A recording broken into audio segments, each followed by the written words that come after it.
আমি বলতে পারি আমি যে টাইপের প্রোডিউসার বা আমি যে টাইপের as a director or producer or as a human being, আমার সাথে যার কাজ করার ঝামেলা হবে সে পৃথিবীর কারোর সাথে কাজ করতে পারবে না।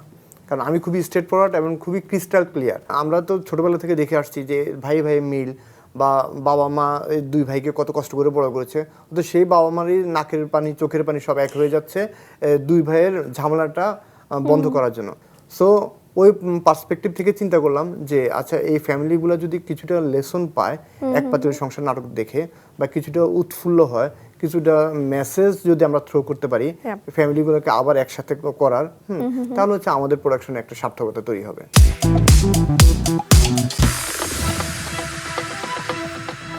কেমন আছেন আপনারা? নিশ্চয়ই ভালো। আর প্রতিদিনের মতন আজও আপনাদের সাথে আড্ডা দিতে, গল্পের ভেলায় ভাসতে আমি ইন্দ্রাণী ফিরে এসেছি একজন বিশেষ মানুষকে সাথে নিয়ে, যে মানুষটি গল্প বলেন ক্যামেরার ভাষায়, চরিত্রের ভেতর খুঁজে নেন জীবনের নানান রং, আর পর্দার গল্পকে ছুঁয়ে দেন নিজের সৃজনশীলতায়। তিনি একাধারে একজন নাট্য প্রযোজক ও নাট্য পরিচালক অনন্য ইমন। সম্প্রতি মাছরাঙা টেলিভিশনে শুরু হয়েছে নতুন ধারাবাহিক নাটক এক পাতিলের সংসার, এবং শামীম জামান পরিচালিত এই নাটকের প্রযোজকই তিনি। নতুন ধারাবাহিকের প্রসঙ্গ ধরেই আজকে আমরা কথা বলবো তার সাথে। চলুন দর্শক, এই প্রিয় মানুষটির সাথে গল্প আড্ডায় ডুব দেওয়া যাক। কেমন আছেন? জি ভালো আছি। ভালো তো থাকতে হবে। নতুন একটা কাজ চলে এসেছে এবং আমরা দেখছি সম্প্রচার শুরু হয়েছে এক পাতিলের সংসারের।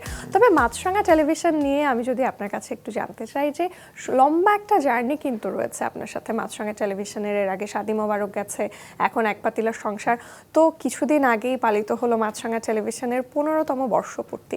আপনার ক্যারিয়ারে মাছরাঙা টেলিভিশনের ভূমিকা কতখানি?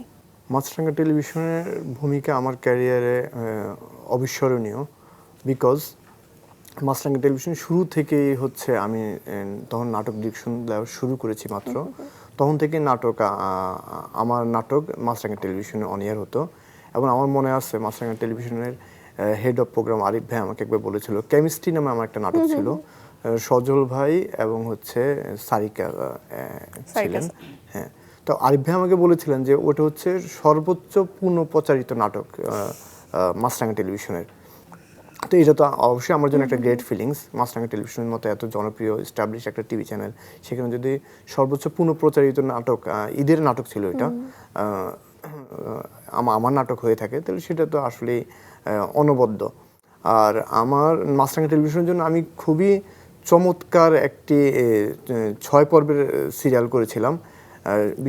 সেটা আইডিয়াটা এরকম ছিল, একবার কোনো এক টিভি চ্যানেলে আমার ইন্টারভিউ ছিল, তো ইন্টারভিউ রুমে ওয়েট করতে করতে আমি টিভিতে দেখতেছিলাম যে পুরাতন দিনের গান বাজতেছে, লাইক অ্যাজ কফি হাউসে সে আড্ডাটা আজ নেই, অথবা আয়নাতে ওই দেখবে যখন, অথবা হ্যাঁ চিঠি দিও প্রতিদিন, এই টাইপের গল্পগুলা। তো হুট করে আমার মাথায় আসলো আচ্ছা এরকম এই গানগুলো শুনলে তো এই গানগুলো সবার মনে গেঁথে আছে, এবং গানগুলো শুনলে সবার মনে ভিজুয়ালি তৈরি হয়। তো আমি চিন্তা করলাম আচ্ছা এইটা নিয়ে তো 6 পর্ব করা যায়, মানে 6টা গানের গল্প নিয়ে 6টা নাটক করা যায়। তো এর মধ্যে আমাকে হুট করে ঠিক তখনই একেবারেই হচ্ছে মানে কোইন্সিডেন্স, আমাকে আরিফ ভাই ফোন দিয়ে বললেন, ইমন ঈদের কাজ করবো না, আসো। আমি আসলাম মাছরাঙা ওই টিভি চ্যানেলের ইন্টারভিউ শেষ করে আমি এই টিভি চ্যানেলে আসলাম। আসার পরে আরিফ ভাইকে বললাম ভাই এরকম করা যেতে পারে। আরিফ ভাই বললো ওয়াও গুড আইডিয়া, চলো। পরে হচ্ছে অজয় কুমার গুন্ডা দাদার সাথে বসলাম, বসার পরে এটা ফাইনাল করলো। তো ওই 6টা গল্প ডিউরেশন খুবই কম ছিল, 6টা বেস্ট জনপ্রিয় বাংলা সিনেমার গান, সাদা কালোর সময় থেকে শুরু করে রঙিন সময়, সবগুলো গানকে আমরা সুন্দর করে ব্লেন্ড করে 6 দিনে 6টা নাটক করেছিলাম। তো ওইটাও দর্শক মহলে প্রচুর সাড়া পেয়েছিল এবং হিউজ নিউজ হয়েছিল, যেহেতু আইডিয়াটা একদম ইনোভেটিভ। তো মাছরাঙার সাথে আমি এরকম করে রিলেটেড অবশ্যই। আর আমরা যদি দেখি কত বছর এসেছিল শাদি মোবারক, এবং দর্শক প্রতিক্রিয়াও বেশ ভালো ছিল, যার কারণেই কিনা যে একই টিম আবার চলে এসেছে এক পাতিলের সংসার এই নাটকটা নিয়ে। একটু যদি জানতে চাই যে এক পাতিলের সংসার এবং শাদি মোবারক দুটোর তো আসলে গল্প সবকিছুই আলাদা, তবে শাদি মোবারক থেকে এক পাতিলের সংসারটা আসলে কতটা আলাদা? শাদি মোবারক তো ওটা 107 পর্বে শেষ হয়েছিল এবং দর্শকের রেসপন্স কিন্তু চূড়ান্ত লেভেলের ছিল।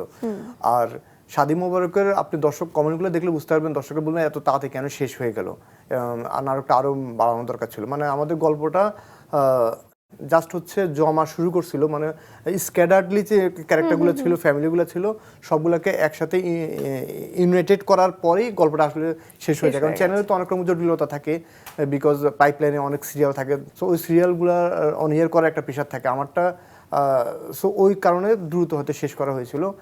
আর তারপরে হচ্ছে চ্যানেল থেকে আমাকে আবার রিকোয়েস্ট করা হয়েছিল, শামীম জামান ভাইকে রিকোয়েস্ট করা হয়েছিল যে আপনাদের টিম আর একটা চমৎকার সিরিয়াল করি আমরা, চলেন। তখন আমরা চিন্তা করলাম যে হ্যাঁ, একটা চমৎকার সিরিয়াল করাই যায়। তারপরে এক পাতিলের সংসার, ওইটা নিয়ে প্ল্যান হলো। আমরা মোটামুটি চ্যানেল থেকে আমাদেরকে একটু প্রেশারাইজডই করা হয়েছে, বিকজ হচ্ছে চ্যানেলে একটা ভালো সিরিয়াল দরকার ছিল যেটা দর্শক সমাদৃত হবে।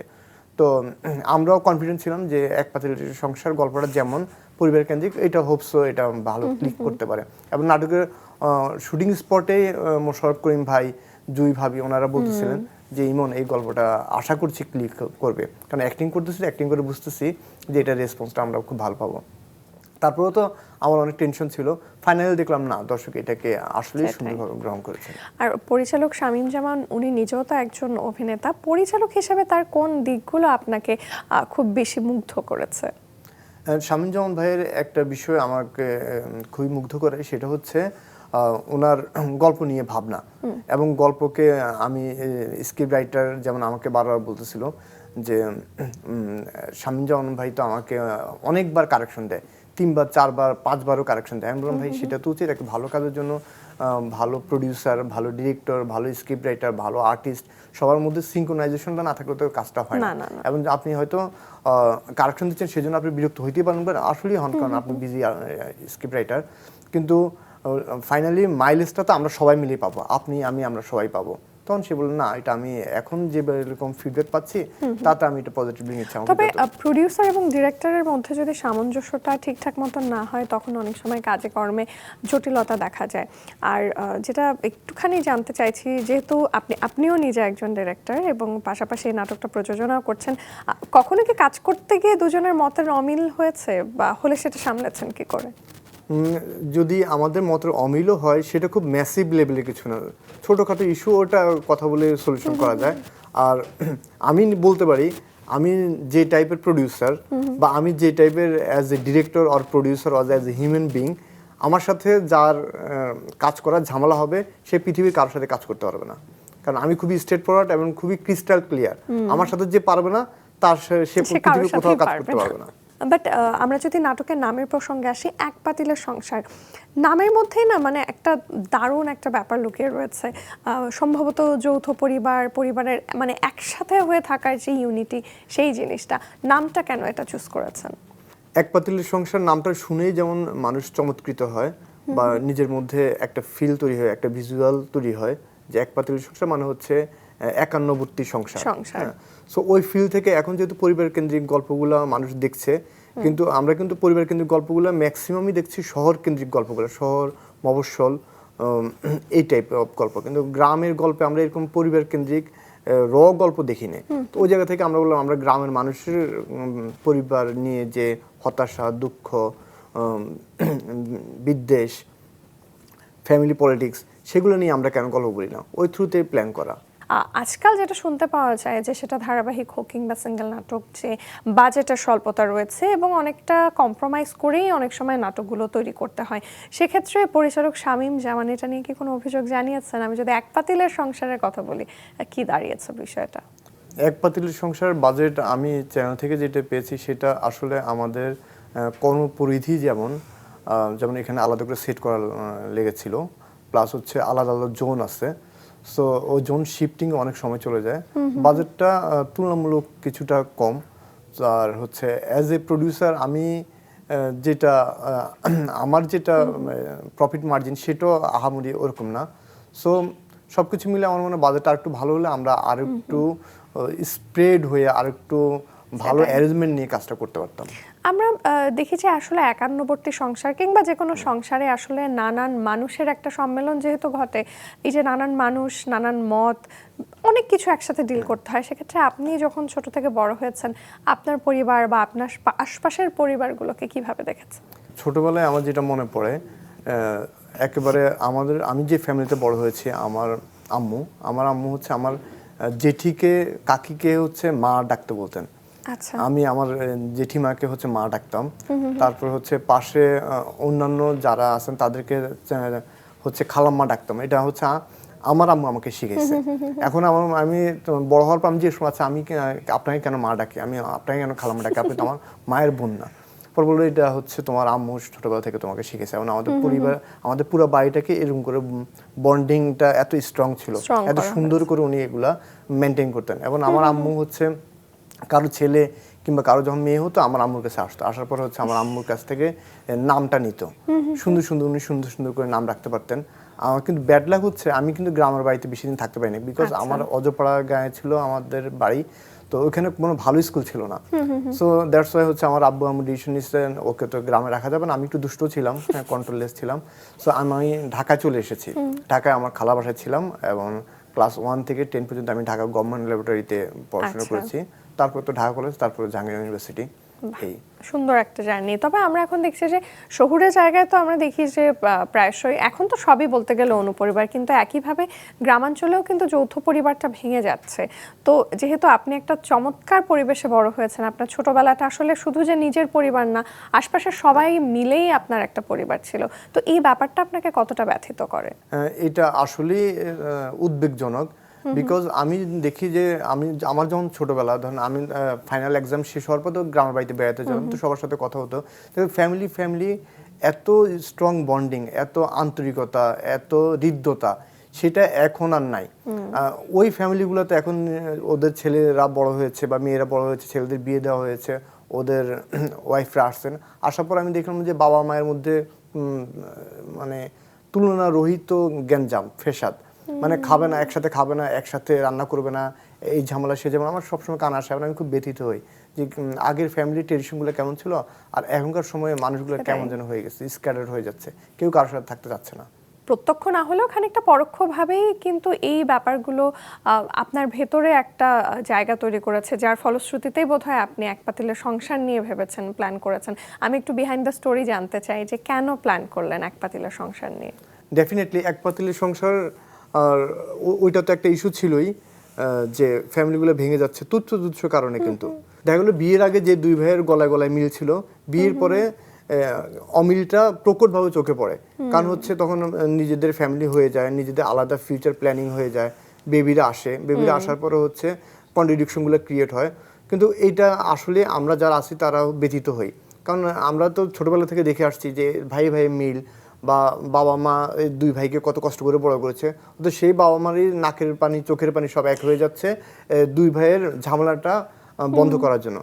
সো ওই পার্সপেক্টিভ থেকে চিন্তা করলাম যে আচ্ছা এই ফ্যামিলিগুলো যদি কিছুটা লেসন পায় এক পাতিলের সংসার নাটক দেখে, বা কিছুটা উৎফুল্ল হয়, কিছুটা মেসেজ যদি আমরা থ্রো করতে পারি ফ্যামিলিগুলোকে আবার একসাথে করার, তাহলে হচ্ছে আমাদের প্রোডাকশনে একটা সার্থকতা তৈরি হবে। That's great. শুটিং এ তো আপনি গিয়েছেন নিশ্চয়ই, তো শুটিং করতে গিয়ে বিশেষ কোনো ঘটনা সম্মুখীন হয়েছেন কিনা যেটা আমাদেরকে শেয়ার করতে চান? আমাদের শুটিং যেখানে হচ্ছে সেটা হচ্ছে পুবাইলের একদম লাস্ট মাথায় চটেরাগা বলে।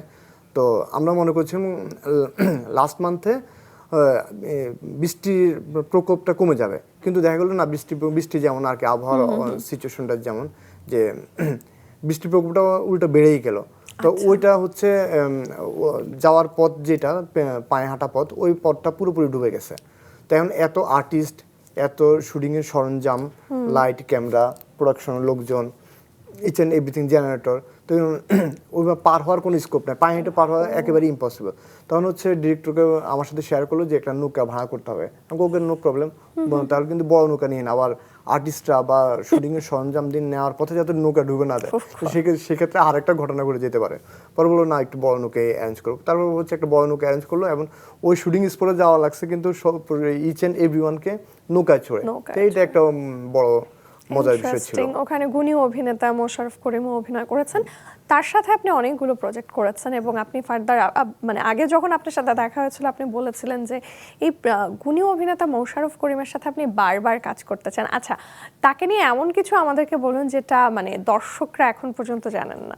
মোশাররফ ভাইয়ের একটা চমৎকার গুণ যেটা দর্শকরা জানে না, অনেকেই জানে না, মোশাররফ ভাই হচ্ছে মোবাইলে স্কেচ করতে থাকে, অলওয়েজ স্কেচ করতে থাকে। কোনো একটা ভাবনা আসলে উনি স্কেচ করতে থাকে। বা আমরা যখন শুটিংয়ে ছবি তুলি পোস্টারের জন্য, থাম্বনেলের জন্য, তখন হচ্ছে মোশাররফ ভাই হচ্ছে ওই ছবিটা নিয়ে স্কেচ করে দেখাই, ইমন দেখো তো এরকম করা যায়, হ্যাঁ এরকম করে করা যায় কিনা, এরকম এটা কিন্তু অনেকেই জানে না। আউট অ্যান্ড আউট ক্রিয়েটিভ একটা মানুষ। আমরা এমন গল্প শুনেছি চঞ্চল চৌধুরীকে নিয়ে, আমরা দেখি যে স্পেশাল দিনে উনি স্পেশাল মানুষদের একটা সুন্দর মতন স্কেচ করে ফেসবুকে আপলোড করেন, বাট ইয়েস মোশাররফ করিমকে নিয়ে এইটা একেবারেই অজানা ছিল। আর একজন প্রিয় অভিনেতার কথা একটু জানতে চাই, আকম হাসান, উনিও অত্যন্ত জনপ্রিয় এবং গুণী একজন অভিনেতা। তার কি কি অদেখা দিক রয়েছে এবং তার অভিনয়ের কোন জায়গাগুলো আপনাকে খুব মুগ্ধ করেছে এই প্রজেক্টে? আকম হাসান ভাইয়ের সবচেয়ে মুগ্ধ করার যে দিকটা সেটা হচ্ছে উনি খুবই অনেস্ট একজন মানুষ।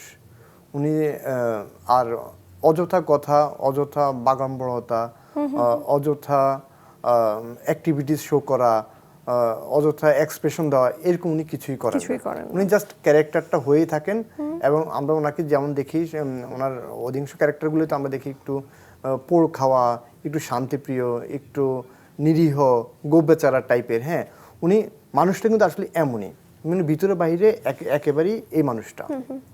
এবার একটু আপনার বর্তমান পরিবারের গল্প শুনবো। আমরা তো নাটকে দেখছি এক পাতিলের সংসার, তবে এক ছাদের নিচে বসে সবাইকে নিয়ে একসাথে দিনের কোন সময়টা একটু একসাথে খাওয়া দাওয়া করা হয়? Lunch, dinner, breakfast, which one? এটা আসলে ডিপেন্ডস করে meeting, shooting, each and everything এর উপর, বাট রাতে ডিনারটা একসাথে করা হয়। আর আপনি তো অনেক ব্যস্ত মানুষ, মানে বাসায় কতটা সময় দিতে পারেন পরিবার সন্তানদের? আসলে আমার ব্যস্ততা এরকম, আমি যদি চাই আমি আগামী 7 দিন কারোর সাথে কোনো কিছুতে অ্যাটেন্ড করবো না, কোনো কাজ করবো না, তাহলে কিন্তু আমি পুরো ফ্রি। আর আমি যদি চাই আগামী 1 মাস আমি টোটালি বিজি থাকবো, আমি সেটাই করতে পারি। বিকজ হচ্ছে ওভারঅল আমি তো নর্মালি শুধু নাটক ডিরেকশন, নাটক প্রযোজনা, এছাড়া আমার আরো এক্সট্রাঅর্ডিনারি কিছু বিজনেস আছে। এবং আপনি তো সাংগঠনিক বেশ কিছু কাজের সাথেও জড়িত রয়েছেন। জি, আমি লাস্ট প্রোডিউসার অ্যাসোসিয়েশনের অর্গানাইজিং সেক্রেটারি ছিলাম। তো এই কোন ভাবনা থেকে এই দায়িত্বগুলোর সাথে আপনার যুক্ত হওয়া? এটা আসলে আমার আশেপাশের যে মানুষগুলোকে আমি দেখি, লাইক এজ আমার পরিচিত যে সব প্রোডিউসাররা কাজ করেন, তো তাদেরকে দেখি অনেক সময় অনেক রকম ইকোনমিক্যাল ডিলিংসের ক্ষেত্রে ঝামেলায় পড়েন। তো সেগুলো এসে আবার আমাকে শেয়ার করেন যে অননিয়ন ভাইয়া, আপনি তো আসলে সবার সাথে আপনার যোগাযোগ ভালো, বা উনি আপনার কথা শুনে আপনি আমার এই বিষয়টা সলভ করে দেন। প্রতিনিয়ত প্রতিদিনই এরকম প্রচুর কমপ্লেন থাকে।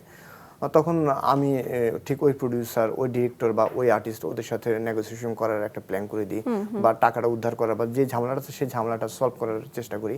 তো ওই জায়গা থেকেই চিন্তা করি যদি আমি সংগঠনের একটা ভালো পোস্টে থাকি, তাহলে হয়তো সব প্রোডিউসারের বা সব ডিরেক্টরদের যতটুকু প্রবলেম সলভ করা যায় আমার পক্ষে, সেটা আমি ইজিলি করতে পারবো। দারুণ দারুণ। আমরা তো দেখি যে প্রত্যেকটা নাটক, সিনেমা কিংবা ধারাবাহিক কিংবা ওটিটি কন্টেন্ট, মানে যে কোনো গল্পেরই একজন নায়ক থাকে, কিন্তু গল্পের নেপথ্যেরও নায়ক থাকে। আপনার জীবনের গল্প, আপনার ক্যারিয়ারের এই চমৎকার জার্নির ক্ষেত্রে যদি বলতে চাই, জীবনে এমন কেউ কি রয়েছেন আপনার, যিনি আপনার নির্মাতা বা প্রযোজক হয়ে ওঠার নেপথ্যের নায়ক? ছোটবেলা থেকে আমার খুব ইন্টারেস্ট ছিল গল্প নিয়ে, মানে আমাকে একটি গল্প শোনাবে, এই লোভ দেখিয়ে আমাকে দিয়ে যে কোনো কাজ যে কেউ করে নিতে পারতো। আমি ওই যে বললাম ছোটবেলায় আমি আমার খালা বাসায় ছিলাম, তো আমার কাজিনরা হচ্ছে আমাকে বলতে, ইমন তোকে রাত্রে 2টা গল্প শোনাবো, এই কাজটা করে দে। আমি কিন্তু ওই কাজটা করে দিতাম। মানে গল্প শোনার লোভটা আমার ছোটবেলা থেকে ছিল। আর ডিরেক্টর হয়ে ওঠার বিষয়ে আমার সবচেয়ে বড় ভূমিকা ছিল জাহাঙ্গীরনগর ইউনিভার্সিটি। আচ্ছা, জাহাঙ্গীরনগর ইউনিভার্সিটি থেকে আমি আসলে ডিরেক্টর হওয়ার ইন্সপিরেশনটা পেয়েছি। ধরুন আপনাকে একটা ক্ষমতা দেয়া হলো, আপনি নাটকের কিংবা নাট্য জগতের যে কোনো একটা জিনিস চেঞ্জ করতে পারবেন, আপনি কি করবেন এবং কেন? আমি একটা জিনিস না, 2টা জিনিস করব। এক হচ্ছে নাটকের বাজেট, এবং হচ্ছে নাটকের বাজেটটা বাড়ানো এই পার্সপেক্টিভ থেকে। তাহলে ডিরেক্টরদের যে দৈন্যদশা, যে ক্রিয়েটিভ ডিরেক্টর, তারা হচ্ছে ঠিকমতো দেখা গেল বাসা ভাড়া দিতে পারে না, ঠিকমতো ভালো ড্রেস আপ করতে পারে না, নিজের ইচ্ছা মতো শপিং করতে পারে না। তো ওই জায়গাগুলো সলভ করার চেষ্টা করব। আরেকটা বিষয় আমি করব, সেটা হচ্ছে ওভারঅল ইউনিট, ডিরেক্টর থেকে শুরু করে আর্টিস্ট, ইচ অ্যান্ড এভরিওয়ান একদম টাইম টু টাইম সেটে আসা এবং টাইম টু টাইম শুটিংটা শেষ করা, এই কাজটা করা। অবশ্যই 20 বছর আগে যদি সেই অনন্য ইমনের সামনে এই 2026-এর অনন্য ইমন, যিনি এখন আমার সামনে বসে আছেন, তাকে যদি বসিয়ে দেয়া হয়, আপনি তাকে কি বলতে চান? আল্লাহর অশেষ রহমতে আমি আজকে যে জায়গায় আছি, এটার জন্য আমি খুবই গ্রেটফুল বিকজ আমি চিন্তাই করি নাই 20 বছর আগে যে আমি ডিরেক্টর হব, স্টাবলিশ ডিরেক্টর। আমাকে তো মোটামুটি আমি বেশ ভালো কিছু কাজ করেছি বা দর্শকের মনে জায়গা করতে পেরেছি। আর এরপরে আমি আবার প্রডিউসার হয়ে যাচ্ছি এবং প্রডিউসার হয়ে গেছি অলরেডি। বড় বড় অনেক সিরিয়াল আমি প্রডিউস করেছি এবং অ্যাজ এ প্রডিউসার আমার রেপুটেশন খুবই পজিটিভ। কেউ আমার কাছে কখনোই কোনো টাকা পায় না, এবং চাওয়ার আগে আমি সবসময় তাদেরকে দিয়ে দিই। আর আমি প্রডিউসার অ্যাসোসিয়েশনের অর্গানাইজিং সেক্রেটারি হয়ে গেছি। সো এটা আসলে স্বপ্নের মতো। অবশ্যই আপনার জন্য এবং এক পাতিলের সংসারের পুরো টিমের জন্য অনেক শুভকামনা রইল আমাদের মাছরাঙা টেলিভিশন এবং বিনোদন সারাদিনের পক্ষ থেকে। অনেক ধন্যবাদ ও শুভকামনা আপনাকে। মাছরাঙা টেলিভিশনের জন্য অনেক শুভকামনা। আমার এক পাতিলের সংসার নাটকটা যেন দর্শক আরও বেশি পছন্দ করে, আর এটা যেন সবার মনে গেঁথে থাকে, এরকম একটা সিরিয়াল হয়ে ওঠে।